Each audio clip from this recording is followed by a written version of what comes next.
కోసం ఉద్యమానికి శ్రీకారం చుడతామంటోంది వైసీపీ.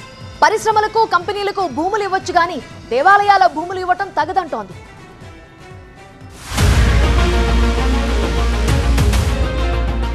గూగుల్ సంస్థకు 106 ఎకరాల సింహాచలం భూమిని కేటాయించడం సరికాదన్నారు వైసీపీ నేతలు. గూగుల్ సంస్థకు దేవుడు భూములు కాకుండా వేరే భూములు ఇవ్వాలని కోరారు. ఏదైతే పవిత్ర సింహగిరి ప్రాంతంలో గూగుల్ డేటా సెంటర్ కేటాయిస్తున్నారో ఆ 160 ఎకరాలని కూడా నిలుపుదల చేసి వాళ్ళకి ఆల్టర్నేటివ్ ల్యాండ్ ఇవ్వాలని, దానివల్ల 2 రకాలుగా నరసింహస్వామి వారి భక్తుల మనోభావాలు దెబ్బతింటాయి, విశ్వాసాలు దెబ్బతింటాయి.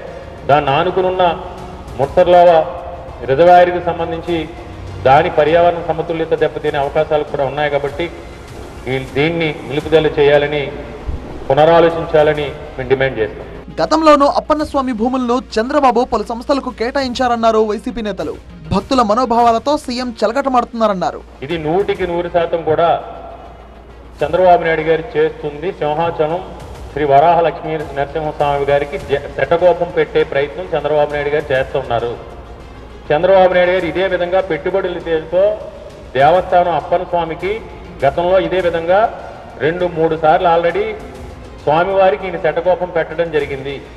ఇప్పుడు కూడా అదే పద్ధతిలో వ్యవహరిస్తూ ఉన్నారు. గీతం బస్టీ భూ కబ్జా చేసిందంటూ బుధవారం విశాఖలో ఆందోళన చేశారు వైసీపీ నేతలు. ఎంపీగా గెలిపిస్తే భూ కబ్జాలు చేస్తున్నారంటూ టీడీపీ నేతలపై ఆగ్రహం వ్యక్తం చేశారు కేకే రాజు. గీతం భూములకు వ్యతిరేకంగా పోరాడేందుకు కార్యాచరణ సిద్ధం చేస్తామన్నారు మాజీ మంత్రి గుడివాడ అమర్నాథ్. గీతం కాలేజీల మీద అనేక సందర్భాలుగా సోదరులు కేకే రాజు గారి నేతృత్వంలో అనేక కార్యక్రమాలు ఇప్పటికే 2-3 మాసాల్లో దాదాపు 4-5 కార్యక్రమాలు చేపట్టాం. ఇంకా మేధావుల్ని అందరినీ కూడా కూర్చోబెట్టి అవసరమైతే రౌండ్ టేబుల్ సమావేశాలు కానీ, లేదా దీని మీద ఒక పెద్ద చర్చా కార్యక్రమాలు కానీ, ఒక సిగ్నేచర్ క్యాంపెయిన్ కానీ పెద్ద ఎత్తున దీని మీద టేకప్ చేస్తూ ఎట్టి పరిస్థితుల్లో స్థానిక పార్లమెంట్ సభ్యుడు రాజీనామా చేసేంత వరకు, తనకు వచ్చినటువంటి పదవిని రాజీనామా చేసి నేను చేసింది తప్పు అని చెప్పి ఒప్పుకునేంత వరకు ఈ పోరాటాన్ని మరింత ముందుకు తీసుకెళ్తాం. ఉత్తరాంధ్ర భూములను కాపాడేందుకు ఇక ఉద్యమిస్తామంటున్నారు వైసీపీ నేతలు.